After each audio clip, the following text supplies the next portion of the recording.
Tonight about ethics and bias in our nation's courts. A Supreme Court ruling this week sheds light on a dangerous relationship between special interest groups and our nation's judicial system. Ines Ferre reports.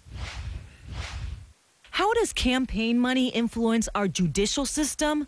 A West Virginia case that made it to the nation's highest court spotlights the relationship between special interests, political funding, and the court system.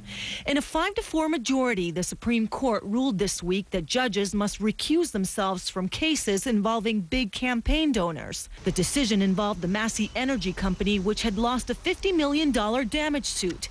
After the verdict, the company's CEO gave $3 million in campaign contributions to Brent Benjamin, a candidate for the state Supreme Court. Benjamin was elected in a close election. He voted to toss out the jury verdict against the company, and his vote proved pivotal.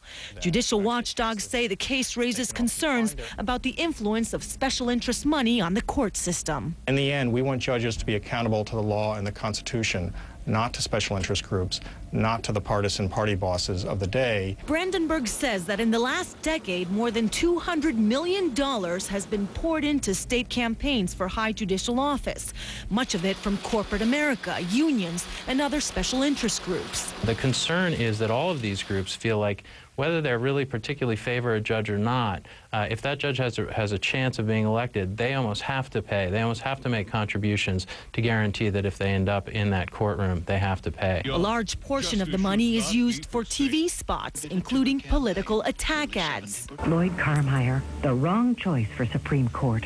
Last year, 85% of states with judicial elections featured television ads, compared to just 22% 9 years ago.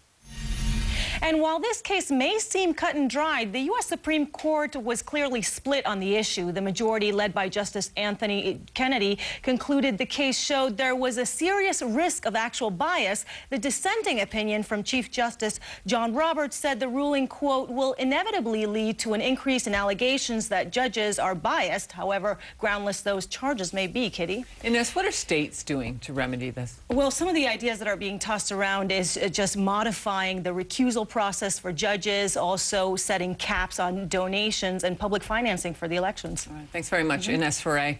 We would like to know what you think. Here is tonight's poll question. Do you think that special interest groups have too much influence on our judicial system? Yes or no? Cast your vote at LouDobbs.com, and we will bring the results a little bit later in the broadcast.